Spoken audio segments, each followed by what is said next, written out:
একটি ছেলে প্রতিদিন এক কলেজের সামনে ভিক্ষার থালা হাতে দাঁড়িয়ে থাকতো। বয়স 28 বা 30 হবে। সে প্রতিদিন এসে একটা মেয়েকে বলতো, আপা 2টা টাকা দেন। মেয়েটা টাকা দিয়ে কলেজে ঢুকতো। এভাবে বেশ কয়েক মাস চলে গেল। একদিন ছেলেটি মেয়েটির জন্য অপেক্ষা করতে লাগলো। কিছুক্ষণ পর মেয়েটি আসলো। ছেলেটি মেয়েটিকে দেখে বলল, আপা আপনার সাথে কিছু কথা বলতাম। এই শুনে মেয়েটি বলল, আচ্ছা বলেন। ছেলেটি তখন তার কাঁপা কাঁপা গলায় বলল, আমি আপনাকে পছন্দ করি আর আপনাকে অনেক ভালোবাসি। যদি আপনি কিছু বলতেন।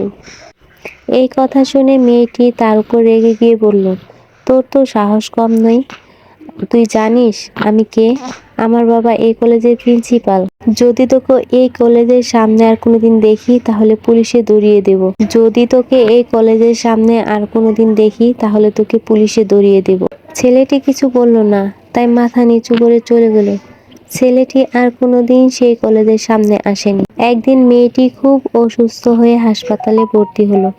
পরীক্ষা করে জানা গেল মেয়েটির পেটে টিউমার ধরা পড়েছে আর এটা অপারেশন করতে হবে। অপারেশন করতে খুব রিস্ক, তারপরও অপারেশনটা করতে হবে।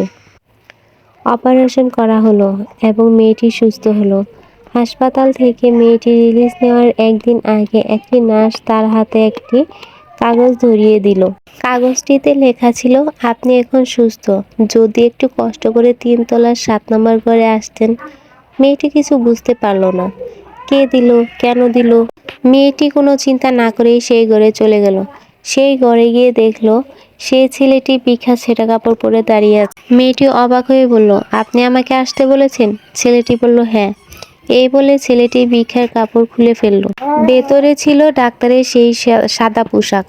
তখন ছেলেটা বলতে শুরু করলো, তোমার অপারেশন আমি নিজের হাতে করেছি। তুমি বলেছিলে না তোমার বাবা কলেজের প্রিন্সিপাল আর আমি হলাম এই হাসপাতালের একজন বড় ডাক্তার।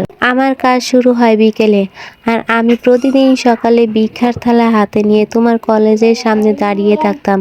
আর তুমি যখন কলেজ থেকে চলে যেতে তখন আমি হাসপাতালে এসে আমার কাজ শুরু করতাম। তোমাকে আমি অনেক আগেই বলতে পারতাম, কিন্তু তোমার মন কেমন মানুষ চাই সেটা বুঝতে পারতাম না। তাই যখন বুঝতে পারলাম তোমার টাকাওয়ালা ছেলে পছন্দ তখন সরে এলাম। আরেকটা কথা বলি, কিছু কিছু মানুষ আছে যারা অভিনয় করতে ভালোবাসে। তাই কখনো মানুষের উপরটা দেখে বিচার করো না। অনেক টাকা, কিন্তু কাল দেখবে সে ভিক্ষার থালা হাতে নিয়ে দাঁড়িয়ে আছে। আর জীবনটা এরকমই, আজ আছে তো কাল নেই। গল্পটা তোমাদের কাছে কেমন লেগেছে বন্ধুরা? যদি ভালো লেগে থাকে তাহলে অবশ্যই লাইক, কমেন্ট অ্যান্ড শেয়ার করে দিবে। যারা আমার ভিডিওটা কন্টিনিউ করেছো তাদেরকে মন থেকে অনেক অনেক ভালোবাসা রইলো, দোয়া রইলো। যারা ভিডিওটা পুরোটা দেখেছেন একটা কমেন্ট করে যান।